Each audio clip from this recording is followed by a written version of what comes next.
these kinds of stains without bleaching the paper substantially. Yeah. And I think that said, this was not a book that you were going to experiment on in that way, right? No. So this book, Exactly. this was a book where you were going to do some things that you were already comfortable with, that you were improving and trying to create some equity in this book. Right. That's for experimenting on, you know, some of those dollar bin books and some of the other ones that we talked about, you know, on your channel. So I think that's the correct answer here. Is I believe we will get to that point. We're not as a community quite there yet. And it's going to take some more experimentation. Again, it's crazy. It's a bummer that comic book conservation is not science, because then we could do some experiments. Unfortunately, it's not science, it's art. And so we're just going to it's witchcraft. That's it. Magic. So I do know that the Evaporust would have removed that, but I felt like it'd been at a cost of a white spot, and I just wasn't prepared to, like Paul said. You did the right thing. Experiment this time with that. Less is more. I agree. And it's better to just do what you're comfortable doing. The book is going to be there in the future if you want to come back to that. Exactly. These aren't going anywhere. Yeah. We have several people that have books that are just sitting aside waiting till their skill sets get there. Yeah. And sometimes I they agree do with that 100%. Yeah. I mean, it's also very reasonable to take a book, and if you're comfortable doing tape removal, just remove the tape and don't do anything else at this point. Just put it back together, right? Just stay in your lane until you're ready to get out of it. Experiment, especially for these books that you know, are more legacy books. You know, again, practice on the poor Westerns. Practice on the Westerns. There's plenty of cheap books. I Classic Illustrated. Classic Illustrated actually. Classic Illustrated's a great one. That's even lower on the totem the totem pole than the Westerns. Absolutely. So here's the last picture of the interior staining, and like I said, this is without Evaporust. This was just a strong calcium hydroxide bath. Yeah. And as I recall, no blue light bleaching, no photo bleaching here either, right? Negative, sir. Yeah, but I think the surfactant helped. And then you know, probably as much or more even than the calcium hydroxide, though I'm sure they both have an effect here. Yeah, very nice improvement. Yeah, so very nice. So seeing the last final picture, like you can't even see the rust because they're taking away the spine roll and everything. You know, see the part of it. If you were to put this at now, maybe a 70, 80, you're probably talking about a $180 to $220 book. So I'll probably build $60 to $80 equity on the book. You know, which I think is great. And you can just see, I mean, it's beautiful. It just, it presents so much better. Absolutely. So much better. And I'm dropping a video Monday and Wednesday I talk about that. There's nothing better than pulling the book out of that final press. And it is amazing. Absolutely. All right. So I'll be super. I really appreciate you sharing this sort of case study with us and your origin story. We have sort of some parting notes from you and where you're at so far and where we're sort of going.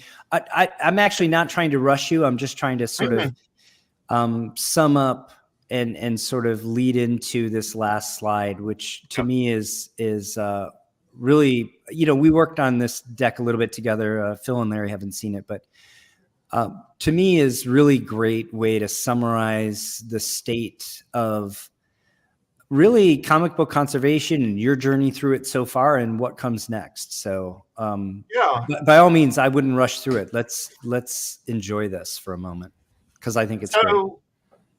You know, it may be experimental rigor in the way to say it, but it's definitely, you're bringing some rigor to the art of conservation, and you are mixing science in the way that we make the chemicals and things like that. But one thing that we learn as researchers or experimenters is the environment is so important. You know, Jerry's in his basement next to an oil furnace. Larry's upstairs in a room in California Paul is in a studio with a wet bar. I'm in a house from 1965 with 54 boxes of comics, that have all retained humidity and things like that. I'm in a very humid spare room of my house, on a fold-up table that's not leveled. I have a hard water, but it has a high copper content. Ah, So I've had to use only distilled water. Like when I go to the store, I buy 5 gallons of distilled water at a time. So really understand your environment, and that what might work for Paul may not work for Larry, work for Phil, or work for me. But the point is to digest all of that information and use it and discover what's right for you. Yeah. Build your own skill set. Practice all these things, modify them as required, as appropriate for your own situation, and then practice, right? Practice. And once you kind of get that down, you're going to really start to understand the comic book and what it can take and what it can do. Always look at whom the seller is, and particularly where they're at. Are they in California? Are they in New York? Are they in Colorado? Or are they in Florida? Because that will give me a little bit of an understanding of the book. I'll look at the bag, the bag, if it's old ratty bag versus a new bag, that's going to tell me something about the book. I was just talking to the guy from Blizzard Comics about one of the bags he used on a comic I'd gotten last week. And it came from another Golden Age. He's like, yeah, I reuse bags. I'm like, well, that's good to know. Thanks. So you use all your senses, your touch, smell, like Larry talked about, and visual, right? So it's not just visual, it's how the comic feels, sometimes how it smells. It came from a smoker's house. Oh, God, that thing's going to stink when you start pulling the tanning out of it. Yeah. You let the comic tell you its history and what it can handle, what it needs. You got to pay attention now. You have to be listening. That is one of the important things that Paul always brings to his videos. Like, he has his first episode assessment. I'm going to sit down, I'm going to assess this book, and I'm going to look at it from a particular lens and take my time and call out the features of it. And that is going to dictate to me what I can do with the book. Yeah. So it will dictate things like when to use surfactant, how many washes you can do. Like me choosing to use a little bit more calcium hydroxide on that Captain Marvel book, without fear of removing inks. Not using a hot piece of holly text on top, right? I came up with that idea after Paul and I were talking about is maybe the movement of the holly text, and it's like, well, just don't use a piece of holly text on top. And I talked to Phil, and I'm like, I don't use a piece of holly text on top. Yeah. I'm like, oh, okay. Yeah. So I started working on that technique. So there's no set of rules, only guidelines in which we work by. Yeah.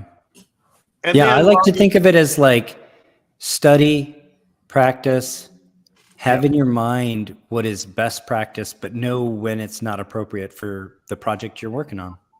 Exactly. Yep. So Freeway made it up here. She's my sick one. So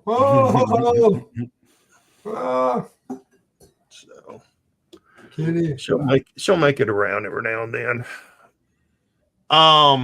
And then learn your process, I think, is what we're all building up to, right? Be open to all areas of conservation. I watch fine art videos. There's this guy up in, I think it's New York, that has a really great fine art restoration channel. Posters. I think movie posters, concert posters and things like that are really similar to like comic book covers and stuff, right? So you can learn some things. You know what's actually shockingly similar, because it's chemically almost exactly the same? Old uniforms and clothing. Like in a museum, if they if they have a officer's uniform from the Revolutionary War, or even, clothing from older than that, linen and cotton clothing, they are chemically essentially the same. I mean, they're the same as high quality paper. Of course, the paper we are working with is pulp paper, which is a lower quality, but in many ways, they still share all the same chemistries. It does. And I actually used that analogy in a post a while back in the Facebook group. I don't remember what is concerning now. Yeah. To be honest with you. And Paul and I talk about this all the time. Do what's right by the book. Yeah. You got to have a right mindset. Are you trying to build equity? Or are you trying to conserve? Absolutely. Now, equity is always, we hope, is going to be a byproduct. And we hope that making the book look better is also a byproduct. What the goal is conservation of this book to have it be able to survive another 100 years for someone else to enjoy it. I don't slab my stuff. Now, am I going to send some things in for slabbing? 100% yes. But for the most part, I do not slab like these Captain Marvels, because I love reading them. Absolutely, yeah. Enjoy them. And until I find a good, they haven't reprinted a lot of these because there is some negative cultural bias in some of those stories. Sure, yeah. Okay, and that's just part of the time. Each book is a mystery, and it's kind of your job to solve that mystery. And unlock what the characteristics is of that book. I've already kind of said that the goal is to conserve. And then with the 100 book rule, this is friend of mine, Ed Piskor, whom passed away. Him and Jen Brugg has the Cartoonist Kayfabe channel, and they talk about the 1,000 page. You might start becoming a competent artist when you've drawn your 1,000th comic book page. Yeah. I think the same way for us in this new hobby of conservation. I might start being adequate once I do my 100th book, because there's so much I can learn and take advantage of during that process. I know I'm novice. I know I'm learning. Yeah. I do new things all the time, or tweak things, and I ask advice. And we're all always Baumgartners is it. Thank you, Adrift. Yes, Baumgartners, super great channel. But yeah, that's it for me. And I know I'm here, Paul, Phil, and Larry. Thank you all three for being there for me. Thanks for being on, Shelby. Questions and stuff, and I love and appreciate being part of this community. And we're thrilled to have you. And like I said, I really appreciate how much you came to play and how much you contribute and how much you're willing to roll up your sleeves and help other folks that are less experienced than you and share the experience you've had. Love the channel. Wish you all the success there. We'll be seeing you obviously daily in the Facebook group. And I think we'll have you back on in the future for sure. Looking forward to you doing some exciting stuff on your channel. I suggest we get tape removal out of the way first, and then we'll move on to leaf casting. Yeah, I've got to get. Larry's trying to build up my confidence with it. Also, you know what's great? We four are all going to be at the Collector Summit. We will in less than 60 days. Yeah, I've been looking forward to this for a long time.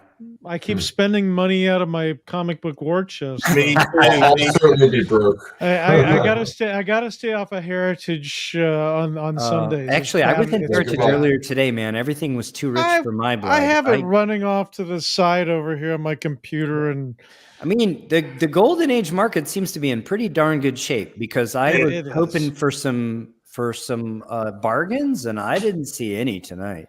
No, I didn't get anything tonight. I wanted to address something. Adrift had a question way back earlier asking about our lighting setups. Just shoot me an email, and I'll help you with any lighting and camera setup. I think we all have that round LED with the. I do not. with the thing in the middle. I know Paul and I do, and Yeah. so does Jerry with the, what am I The trying one to I say? use. One of these. Yeah, I Yeah, use yeah, one yeah, very it's well. No. There's No, one no. that has the lens in it where you can put it over the book and Does that have a? it'll make it bigger. Oh yeah, like it's just an attachment here, so you put your phone or whatever you're filming at right in the center of the light. No, that's not what I- I. So No, it's basically in the middle of the it's ring, Phil. The one that I use got a Fresnel lens in it. is actually it's a Oh, regular I see. lens. It's actually Gotcha, like a gotcha. magnifying glass this big around. Yeah, I've actually stopped. I know what you're talking about now. I changed desks and I took mine down and it's sitting in the floor behind me. I've actually switched to these. Yeah. So I use these. These are so much easier to clean. They're mobile, things like that. But as for studio setups, I do have a full set of studio lights. Right now, I'm actually have them turned off because they really are kind of blinding in here. I have my iPhone faced backwards with the light on. Yeah. It's right here. Yeah. Yeah. So it's It literally works. sitting on top of my camera, illuminating me. But there's different setups for lights. I do have big lights, but I just don't use them unless I'm actually doing a studio shot for cleaning. I have an arm that's in my other room. It comes up. Yes, it's out. too bright. It comes up and out and has an attachment for my not iPhone because I'm anti Apple. For my Android device, and so that is what it is above me, looking straight down on the desk. Guys, I couldn't text him the link to StreamYard because he's an Android guy. I'm a PC guy. I'm a PC guy. I wasn't going to bring it up, but he brought it up. So he lives in the dark side. And I'll say just, Jason, really briefly, I'll probably do a post about this or a video maybe. One of the things I did was I set out to really have good videography, and I set out also to do it on a budget in all shareware and just in the Apple iOS ecosystem. Yeah. So I actually shoot all my videos with an iPhone, and I do all my editing in iMovie, and I'm self-taught in all of it. So I still have plenty to learn, but I do have some studio lights. I'm also an amateur photographer. And so I have a couple of really nice tripods. I just buy them used. You can buy like a tripod that was $500 like 20 years ago. Mine at Goodwill. Yeah. And you can buy it today on eBay for $50 or $90, something like that. I recommend just getting a used tripod, but get one of the high quality, like the Italians made the best ones 30 years ago. Get a Gizzo or a Manfrotto, something like that. And and that's what I use. And I have a few of them around my studio because I have one set up over my hobby mat, and then I have another one that I use for whatever I need in any particular moment. So that's what I do. And but the point is, I have an iPhone 12. I'm shooting all my video on an iPhone 12 at the moment. You can do quite a bit with shareware, freeware, and just with the phone in your pocket if you are if you take your time to sort of get the details right. So you don't need a lot of expensive equipment. To Amazon for that camera, which I thought about buying. I think it's a really nice setup. This is a Logi. This is actually a Kickstarter. Oh, and that's how I got it, and it's perfect for close-up stuff. It's designed strictly for really, really close. I have not made a video with it yet. That's great. So that's coming. Well, we're almost 2 hours. That's a long show for us. We usually try to keep it around 90 minutes. I think we packed a lot in.